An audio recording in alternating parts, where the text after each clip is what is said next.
गाजरों को बगैर कद्दूकस किए सिर्फ दूध डाल के आज मैं आपके साथ इतनी ज़बरदस्त सी सर्दियों के स्पेशल सौगात रेसिपी शेयर करने जा रही हूँ गाजर के हलवे की, जिसके लिए आपको ना तो गाजरों को कद्दूकस करना पड़ेगा और ना ही घंटों की मेहनत, बल्कि मिनटों में ये बन के तैयार हो जाएगा।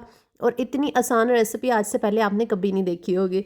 तो इसके लिए सबसे पहले हम गाजरों को छील लेंगे। तो यहाँ पे मैंने ना 3 kg गाजरें ली हैं, लेकिन आपकी मर्ज़ी, आप कम ज़्यादा क्वांटिटी कर सकते हैं। बाकी इंग्रेडिएंट्स भी आपने उसी हिसाब से फिर ऐड करने हैं। सबसे पहले गाजरों को हमने छील लेना है और इसकी जो रूट्स वाला पार्ट है ना उसको सेपरेट कर लेंगे और इसके ना पीसेज हमने कर लेने हैं, ताकि हमारा ये रेसिपी जो है ना परफेक्ट बन के तैयार हो। और यकीन करें ये वाकई इतनी परफेक्ट रेसिपी तैयार हुई थी कि आपने अगर एक बार बना लिया, आप हमेशा यही वाला तरीका यूज़ करेंगे। ना तो घंटों की मेहनत लगेगी और ना ही आप थकेंगे, और बल्कि जल्दी बन के ये रेसिपी इंशाल्लाह तैयार हो जाएगी।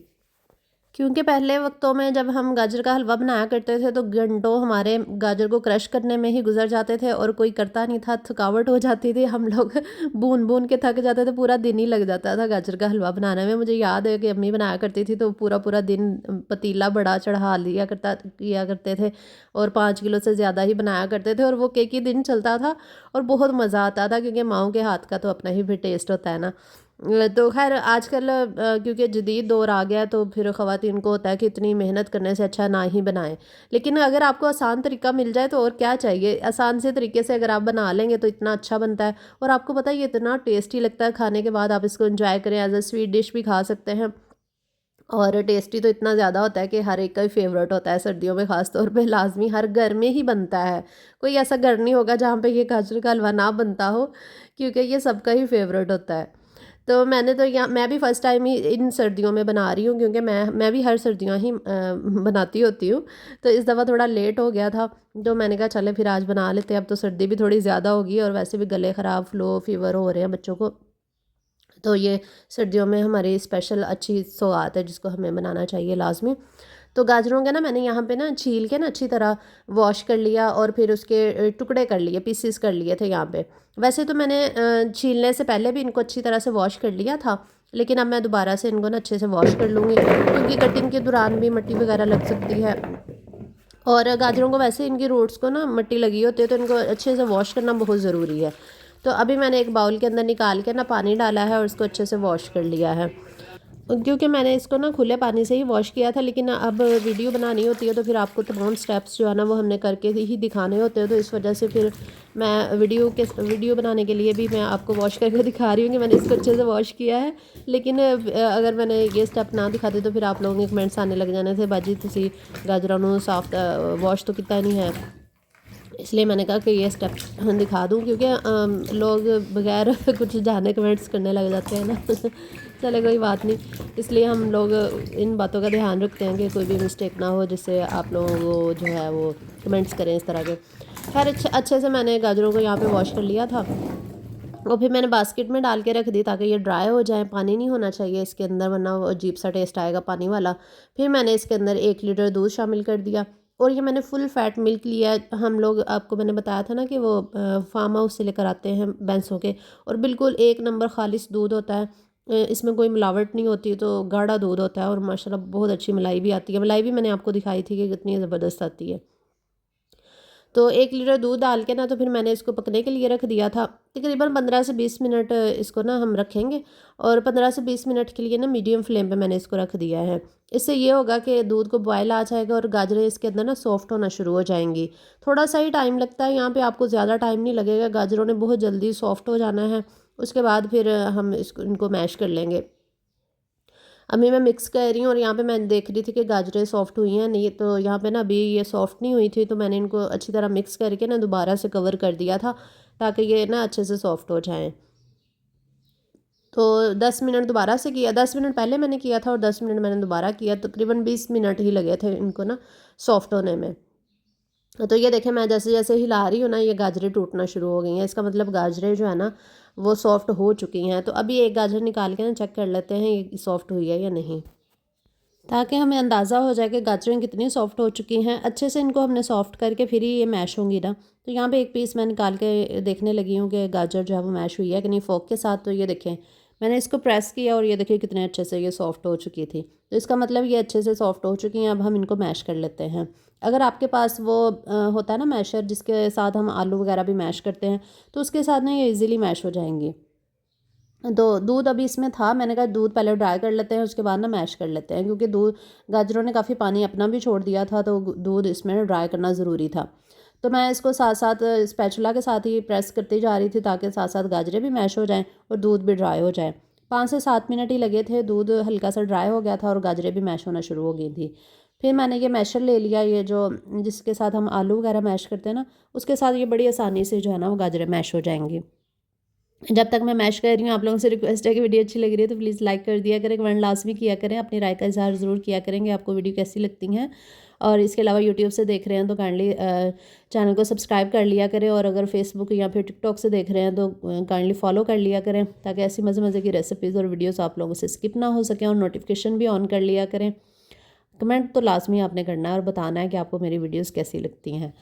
तो ये देखिए माशाल्लाह से कितने अच्छे से ये सॉफ्ट हो गई हैं, मैश हो गई हैं ना। कद्दूकश करने की ज़रूरत ही नहीं है, घंटों की मेहनत करने की आपको क्या ज़रूरत है, जब इतनी आसानी से मैश हो जाती हैं गाजरें। और ये कितना आसान सा तरीका है। अच्छा, कुछ लोग ना कुकर में भी मैश करते हैं, यानी कि आप प्रेशर कुकर में 5 मिनट लगा देंगे ना दूध डाल के, तो उसमें भी बड़ी आसानी से मैश हो जाती हैं, सॉफ्ट हो जाती हैं। उसके बाद आपने ये जो मैशर होता है इसके साथ अच्छी तरह आपने प्रेस करना है, और ये देखिए गाजरें कितने अच्छे से सॉफ्ट हो गई हैं। तो अब आता है जनाब इसकी पकाई का टाइम। तो गाजरों को आपने जब मैश करना है ना, तो फ्लेम यहाँ पे ऑफ़ कर लीजिएगा, वरना वो स्टीम निकलती रहेगी और वो आपके हाथ पे लगेगी। अब मैंने फ्लेम ऑन कर लिया और दोबारा से मैंने 1 लीटर इसके अंदर ना दूध मज़ीद शामिल कर दिया है। कुछ लोग बहुत ज़्यादा दूध का इस्तेमाल करते हैं, लेकिन मैंने कम दूध में ही बना लिया था और मज़े का बहुत बना था। और 5 अदद मैंने इसमें इलायचियाँ शामिल कर दी हैं। और अब कम दूध के साथ ये मज़े का कैसे बना था अभी मैं आपको बताने लगी हूँ। वीडियो को स्किप ना कर दीजिएगा कि बाजी ने तो दूध ही नहीं पाया। तो दूध मैंने इसमें डाला है, तकरीबन 2 लीटर दूध इसमें टोटल इस्तेमाल किया। बाकी मैंने और चीज़ें भी इस्तेमाल की हैं, वो मैं आपको बताऊँगी। आप कम दूध में बाकी इंग्रेडिएंट्स यूज़ करके ना बहुत अच्छे से आप गाजर का हलवा तैयार कर सकते हैं, और सबका ये इतना फेवरेट हो जाएगा, आपने अगर मेरी रेसिपी से ट्राई कर लिया इंशाल्लाह। अब मैंने मज़ीद 1 लीटर दूध डाल दिया ना। अब हमने इसको पकाना है। इसको ज़रा ना टाइम लगता है पकने में, ऐसा नहीं है कि ये फ़ौरन से बन के तैयार हो जाता है, ये सारी गलत बातें हैं। इसको टाइम लगता ही है पकने में। तो यहाँ पे तकरीबन मैंने दोबारा से जब दूध डाला ना, तो आधा घंटा मैंने मज़ीद इसको पकाया है। और मीडियम टू लो फ्लेम ही रखिएगा, क्योंकि नीचे ना लग जाए। उसके बाद मैंने इसमें मलाई शामिल की है। ये बताने लगी थी कि मैंने दूध कम डाला और मलाई मैंने ज़्यादा डाली, इसकी वजह ये है ताकि अच्छा बने, टेस्ट अच्छा आ जाए। और मलाई तकरीबन 1 1/2 कप होगी। ये होममेड है। ये देखिए कितनी मोटी मलाई आती है। मैंने आपको बताया ना कि वो हम फार्म हाउस से दूध लेते हैं ना, किसी भी आप बाड़े से, जिसको बाना भी कहते हैं पंजाबी में, बाड़े से आप दूध ले लेना, तो बड़ी अच्छी मलाई आती है दूध की। खालिस दूध आंखों के सामने निकलवा के मेरे हस्बैंड तो लेकर आते हैं, और इतना खालिस होता है कि हम घर में भी वही इस्तेमाल करते हैं। फिर मैं अपनी रेसिपीज़ में भी यूज़ कर लेती हूँ, और मलाई बहुत अच्छी आती है। ये देखिए कितनी गाढ़ी माशाल्लाह घर की मलाई है ये। अगर आपके पास घर वाली मलाई ना हो, तो आप बाज़ार वाले दूध की जो मलाई होती है वो इस्तेमाल कर लें, या फिर आप क्रीम वगैरह का इस्तेमाल भी कर सकते हैं, उससे भी अच्छा रिच फ्लेवर आ जाएगा। अच्छा जी, अब मैंने मलाई डालने के बाद इसको दोबारा से बुनाई करनी शुरू कर दी है। उसको ड्राई किया मलाई को, तकरीबन 15-20 मिनट मैंने मज़ीद इसको पकाया है। अब यहाँ पे ना दूध जो है वो तकरीबन ड्राई हो गया था, और मलाई भी अच्छे से ना मिक्स हो चुकी थी। तो यहाँ पे फ्लेम आपने हाई नहीं करनी, क्योंकि हलवा जो है ना ये भूनने वाले पॉइंट पे आ चुका है। तो अगर थोड़ा सा भी फ्लेम तेज़ होगा ना, तो ये नीचे लगना शुरू हो जाएगा। अब मैंने इसके अंदर जो है 1 कप चीनी का शामिल किया है। तो आप अपने टेस्ट के अकॉर्डिंग डाल दीजिएगा। अगर आप ज़्यादा मीठे के शौकीन हैं तो फिर आप थोड़ा ज़्यादा मीठा डाल लें। वैसे 1 कप काफ़ी रहेगा मेरे हिसाब से। जो चाय पीने वाला मीडियम साइज़ का कप होता है ना, वो 1 कप ही मैंने इसमें हलवे का चीनी का इस्तेमाल किया है। अब मैं इसको अच्छी तरह से मिक्स कर रही हूँ। इसकी मिक्सिंग कर लेंगे अच्छी तरह से, और बुनाई करेंगे। अब हमने भूनना अच्छी तरह से है, क्योंकि जितनी अच्छी इसकी बुनाई होगी ना, उतना ही हमारा हलवा जो है ना वो फ्लेवरफुल और मज़ेदार बनेगा। सारा जो प्रोसीजर है ना हलवे का, वो बुनाई पे ही डिपेंड करता है। जितना अच्छा आपने भून लिया, उतना ही मज़ेदार आपका हलवा बनेगा। तो यहाँ पे ये देखिए अभी भी इसके अंदर वो पानी पानी सा नज़र आ रहा होगा, और घी सा, सॉरी, दूध। अब इसमें बुनाई के दौरान हमने देसी घी का शामिल करना है, और इसमें डालना ना डालिएगा। ये टेस्टी ही देसी घी से बनता है, और ये हेल्दी रेसिपी है। अगर चीनी निकाल दी जाए तो ये बहुत हेल्दी रेसिपी है। चीनी के बगैर खाया नहीं जाएगा। अच्छा, इसमें मैंने आधा कप तकरीबन देसी घी का शामिल कर दिया था और अभी मैं बुनाई करूँगी। और अगर हमें लगेगा ना कि घी कम है तो हम मज़ीद आधा कप ना और भी इसमें डाल सकते हैं। तो अभी मैं यहाँ पे भून रही हूँ, अच्छी तरह से हमने भून लेना है। बुनाई तकरीबन आधा पौना घंटा लगेगा आपको बुनाई के दौरान, क्योंकि ये थोड़ी सी मेहनत वाली रेसिपी है। जैसे मैंने आपके साथ शेयर किया कि बुनाई ही डिपेंड करती है। अगर आपने अच्छे से भून लिया तो आपका हलवा अच्छा बनेगा, अगर आपने अच्छे से ना भुना तो फिर हलवे का वो टेस्ट नहीं आएगा। और 1 कप अब मैं मिल्क पाउडर डाल रही हूँ, दूध का जो पाउडर होता है ना वो।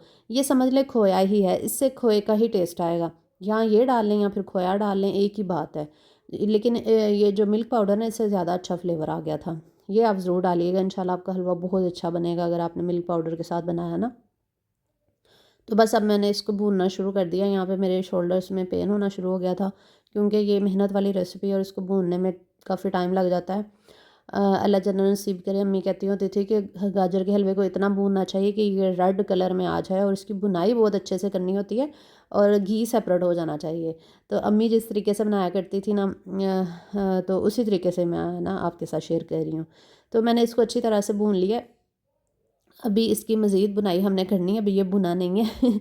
इसको भूनते जाएंगे पास खड़े होके, बस आपने इसको हिलाते जाना, भूनते जाना है। अब मैंने मज़ीद इसमें ना आधा कप और भी घी का शामिल कर दिया। ये देखें ना, अभी सही तरह बुनानी था और घी मुझे कम लग रहा था। अब मैंने मज़ीद घी डाला है। अब दोबारा से मैं इसको भूनूंगी, क्योंकि ये अभी रेड कलर में नहीं आया। वैसे तो कलर इसका अच्छा आ गया है, लेकिन अभी कच्चापन आ रहा था, तो इसलिए अभी मज़ीद इसको भूनना ज़रूरी है। तकरीबन 10-15 मिनट और भूनेंगे और फिर ये अच्छे से रेडी हो जाएगा। बाद में ना मैंने कढ़ाई चेंज कर दी थी। ये जो हनी कॉम्ब वाली कढ़ाई है ना, मेरा एक्सपीरियंस बड़ा बुरा रहा है इस कढ़ाई को लेके, क्योंकि इसके नीचे जो है ना वो खाना लग जाता है अक्सर। तो फिर मैंने हलवा इसमें से निकाल लिया था, क्योंकि मैंने कहा ये ना हो नीचे ही लग जाए। बस फिर बुनाई करके ना मैंने इसमें दूसरी कढ़ाई में शिफ्ट कर लिया था, नॉन स्टिक वाली में।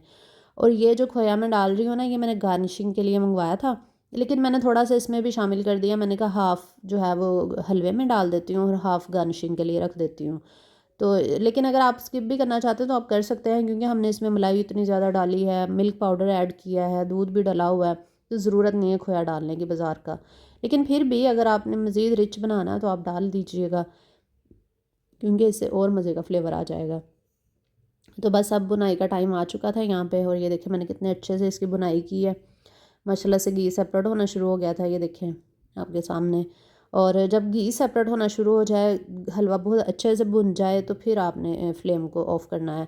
तो यहाँ पे मुझे लग रहा था कि मुझे इसको मज़ीद बुनाई करने की और ज़रूरत है। मैंने कहा पहले नट्स ऐड कर देती हूँ। मैंने इसमें बादाम कटे हुए डाले हैं, साथ में मैंने किशमिश भी डाल दिए हैं। कुछ लोग नहीं डालते, लेकिन मैंने डाल दिए हैं। साथ में मैंने नारियल भी डाल दिया है। वो आपकी मर्ज़ी है, जो जौन से नट्स आप डालना चाहें आपने अपनी मर्ज़ी से डालना। अब ये नहीं है कि मैंने जो डाले आप भी वही डालें, ज़रूरी नहीं है। आप अपनी पसंद के डालें जो आपके बच्चे शौक़ से खाते हैं। सब बच्चे तो शौक़ से खाते ही नहीं है नारियल, किशमिश, बादाम। उनके मुँह में आ जाए तो वो निकालने लग जाते हैं, उनको पसंद ही नहीं होता आजकल के बच्चों को। लेकिन ये हेल्दी सारी चीज़ें हैं जो हम डालते हैं ना, नट्स वगैरह, ये ज़रूर खानी चाहिए बच्चों को। बस इसको अच्छी तरह से हमने मिक्स कर लेना है हलवे को, और इसकी मिक्सिंग करके फिर अभी हम थोड़ा सा मज़ीद भूनेंगे ताकि घी बिल्कुल सेपरेट हो जाए। उसके बाद हम इसको डिश आउट करेंगे। तो नट्स डालने के बाद भी मैंने इसको 10 मिनट भूना था। ये देखिए ये रेड कलर में प्योर आ चुका है और इसका घी भी सेपरेट हो गया। ये मैं आपको दिखा रही हूँ कि घी सेपरेट हो चुका है, क्योंकि मैंने इतना भुना यहाँ पे मेरी बस हो गई थी, कमर दर्द शुरू हो गया, साथ में शोल्डर्स में भी पेन शुरू हो गया था। क्योंकि इस पर मेहनत ही काफ़ी हुई थी। तो बस यहाँ पे बुन चुका था अच्छी तरह से। और मैंने आंटी को चेक करवाया था, जो मेरी हेल्पर है ना, मैंने कहा आंटी चेक करके बताएं बुन गया अच्छी तरह से। कहती पुत्र भुन गया वा, होर तो किन्ना को भुनना वा, हुन नीचे लग जाएगा, बस कर जा। मैं कहा अच्छा। मैंने कहा चलो ठीक है, फिर आप कहती हैं तो मान लेती हूँ, क्योंकि मुझे सेटिस्फेक्शन नहीं हो रही थी। मुझे लग रहा था इसकी और बुनाई की ज़रूरत है, क्योंकि मैंने बुना ही इतना ज़्यादा था। ये वीडियो तो शॉर्ट करके आप लोगों को दिखाते हैं, लेकिन इसके पीछे मेहनत बहुत ज़्यादा होती है। यकीन करें इस वीडियो के पीछे बहुत मेहनत थी। आपने बस मुझे इसका सिला ज़रूर देना है वीडियो को शेयर करके। अगर आप शेयर कर देंगे मुझे इसका सिला मिल जाएगा। तो प्लीज़ ज़रूर शेयर कीजिएगा और कमेंट लास्ट में कीजिएगा वीडियो पे। तो चलें फिर डिश आउट करते हैं इसको। और मैंने इसको थोड़ा सा खोया ना बचा लिया था गार्निशिंग के लिए, और ये आप ना रख लें फ्रिज में, आप 15 से 20 दिन भी आप इसको इस्तेमाल कर सकते हैं, ये ख़राब नहीं होता क्योंकि हमने इसको इतना ज़्यादा भुना है। और फ्रिज में रखें और जब भी खाना हो चाय के साथ थोड़ा सा निकालें, गर्म करें और इंजॉय करें, मज़ा ही आ जाता है चाय के साथ। तो वैसे तो मैं डाइटिंग पे थी लेकिन ये इतना मज़े का बना था, मैंने अच्छा खासा इसको खा लिया था। ये देखें माशाल्लाह से कितना ज़बरदस्त इसकी लुक का ही है। ज़रूर ट्राई कीजिएगा, इंशाल्लाह आपको भी बहुत पसंद आएगा। वीडियो को लाजमी शेयर कर दीजिएगा। अपना बहुत सा ख्याल रखिएगा। अल्लाह हाफिज़।